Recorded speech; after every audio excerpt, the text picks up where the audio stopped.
centurion comes to Jesus and says, "My servant is sick. Will you help him?" And Jesus says, "I will." And Jesus heals the servant of a centurion. Now, let's think about this for a minute. This may be a little bit of an extreme example, but for Jesus to heal the servant of a centurion is a little bit like Jesus healing the servant of Osama bin Laden, right? And if we hear that Jesus did something good for Osama bin Laden, how many of us would be like, "You mean the guy with the airplanes in the building? That guy?" And they're, "Yeah, absolutely." And you say, "Well, Russ, that seems a little far-fetched." Well, maybe because none of us have lived under the boots of imperial Rome, as they did in the Near East in the time of Jesus, where the Romans could do what they wanted. There was no one to stop them. And so Jesus healing the servant of a centurion, for Jesus' fellow Judeans, for his fellow Jews, it's collaboration. It's treason. Do you not understand that Rome is our enemy? And how are we supposed to treat our enemies? We're supposed to fight them, resist them, do everything in our power to defeat them. So who is this Jesus to come along and heal the servant of our enemy? Well, what does Jesus say? We've seen what Jesus has done. Jesus says to anyone who's listening, love your enemies. Love them. But surely, Jesus, but surely you don't mean fill in the blank. Those unforgivable sinners that I imagine many of us could identify.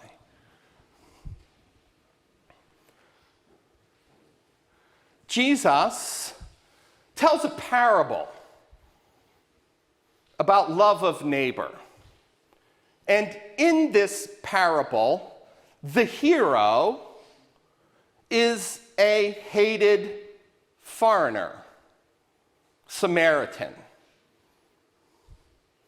Again, it can be difficult for us to really understand the power. Again, just as like Jesus with the centurion and healing the servant, just how completely out of the norm that is.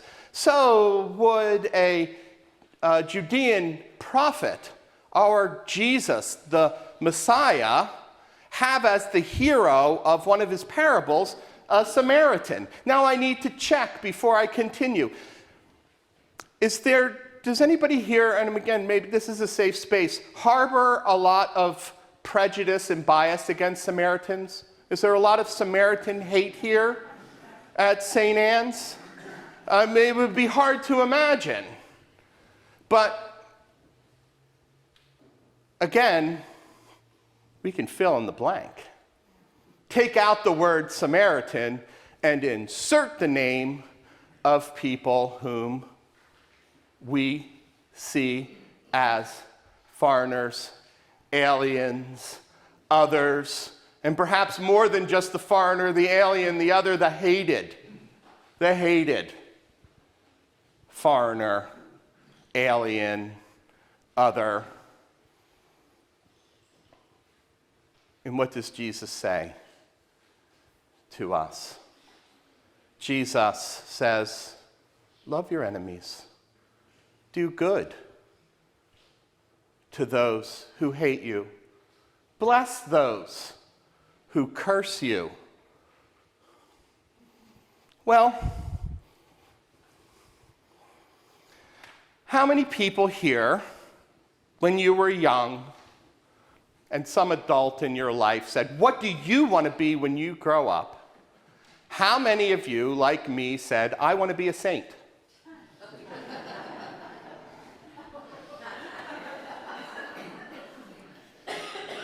You laugh.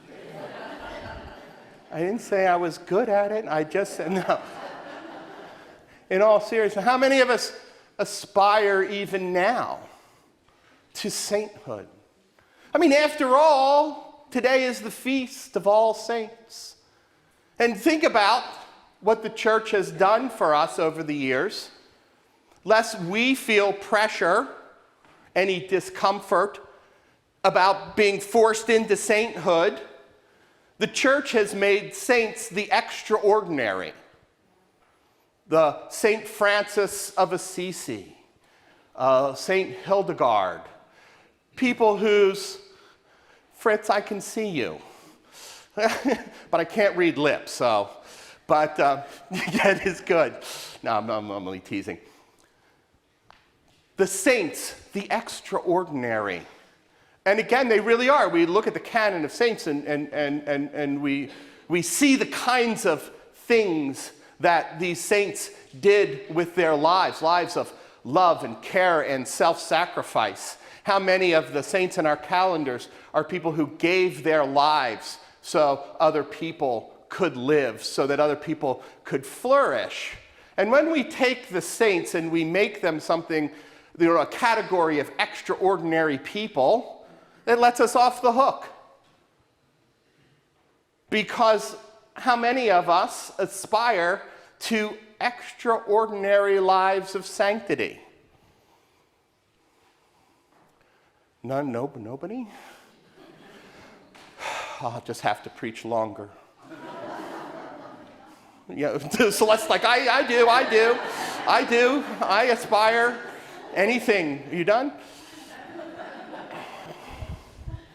It does a disservice. I think it's wonderful. I love to read through the calendar of saints, to read sort of if you have the app, right, you get the saint of the day and read all about these wonderful people. But part of it is when we talk about saints as the extraordinary, it really does let us off the hook. It means that unless we too have a vocation, a call from God, a grace from God, to a life of extraordinary sanctity, then we're just going to be ordinary Christians in the pews. And that's the thing to remember about the extraordinary saints.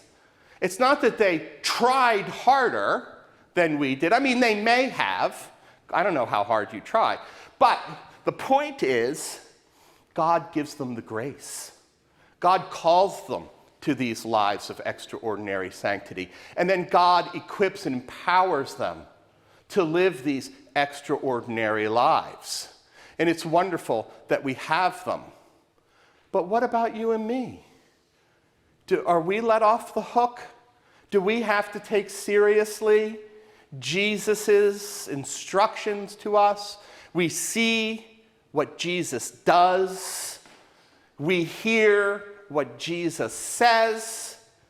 Is it for you and me? Are we just souls? If you're familiar with our liturgical calendar, we celebrate all the saints on November the 1st. Oh, you're over there. I was going to have some holy music. Damien's like, but not this morning. Yeah. November the 2nd, if November the 1st is All Saints' Day, what is November the 2nd? All Souls' Day. Oh, isn't that nice? Well, as I like to say every year on this occasion, we're the saints. We are. We're the saints. We are. We're the ones entrusted with the gospel. In this time and in this place, we're the church. We're the baptized, the blessed, those God has empowered through the grace of our baptism, through the outpouring of God's Holy Spirit, to be the church in this time and place. And it's Jesus' hope that we are listening to this instruction that sounds really difficult, especially in an age of such violence, such rage, so much hate and invective. If you've heard any of the political ads that have been running for the last century, thank you. I don't know if you're aware of this, but if you listen to the ads, absolutely everybody running for office is the most despicable human being that any of us can possibly imagine. I mean, we have, our choices are, if you listen to the opponent's ads, things like a nuclear terrorist or a pedophile. Pick. Which one do you want? Vote this person and they'll save our country. Vote this person, they'll destroy it. Why? Because they believe aliens scoop their brains out. Didn't you know that? There's just so much hatred, so much invective, such a threat of violence. Just all just swirling this chaos of the world we inhabit. And this is where we hear Jesus this morning. We hear Jesus teaching us. What Jesus has to say to us this morning is for the saints of God. In other words, for you and for me. It's okay. It's our calling to be ordinary saints. To be an ordinary saint. That's a beautiful thing, a beautiful way of life, a beautiful way of being in the world, and more than the beauty of it, there's the power of it. The power of it. Jesus is this fundamental instruction to the church. And I opened this morning by giving you a couple of examples because it's really important to note that Jesus doesn't just say this. Jesus does it.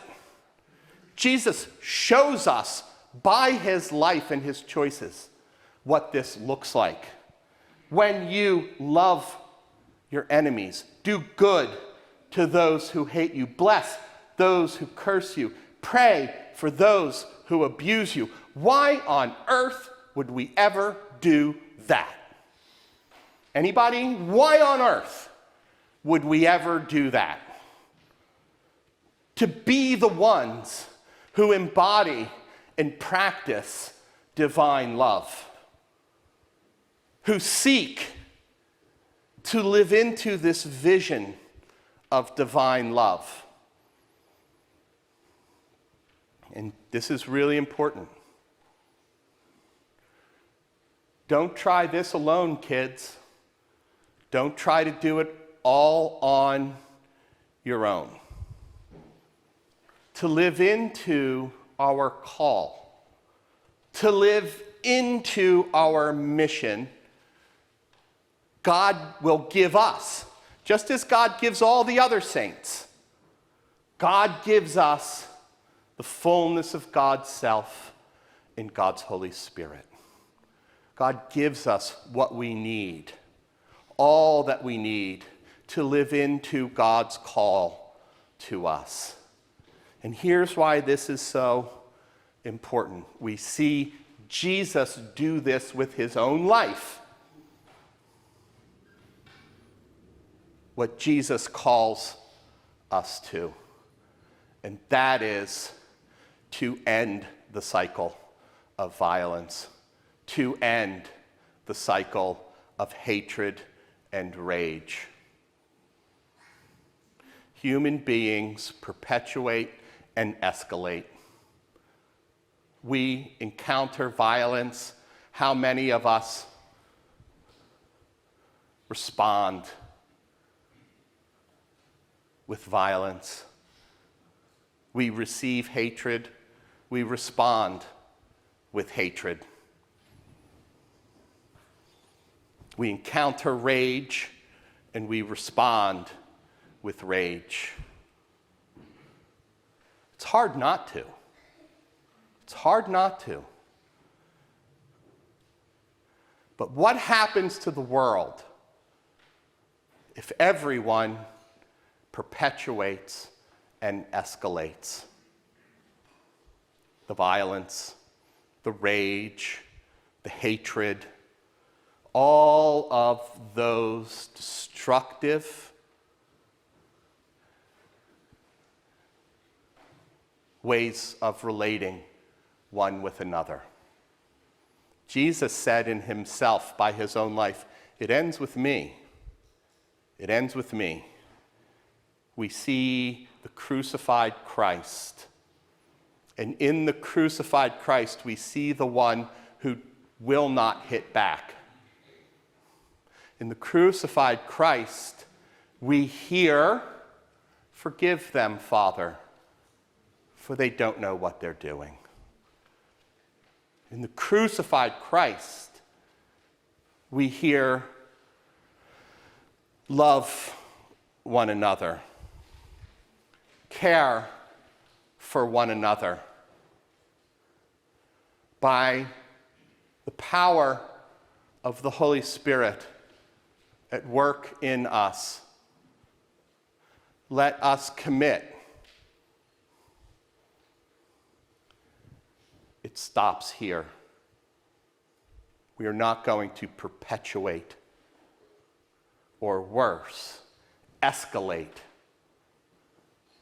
the violence and the hate and the rage. By God's grace, by the power of God's Holy Spirit, let us hear what Jesus invites us to hear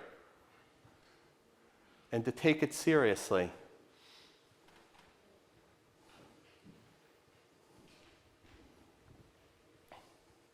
To love those whom we see as an enemy.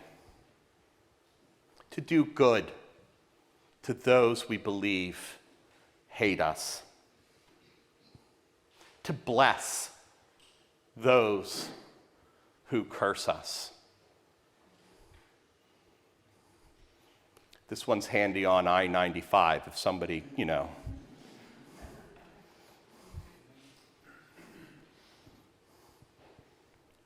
Pray for those who would abuse us. How many of us look in the world for love?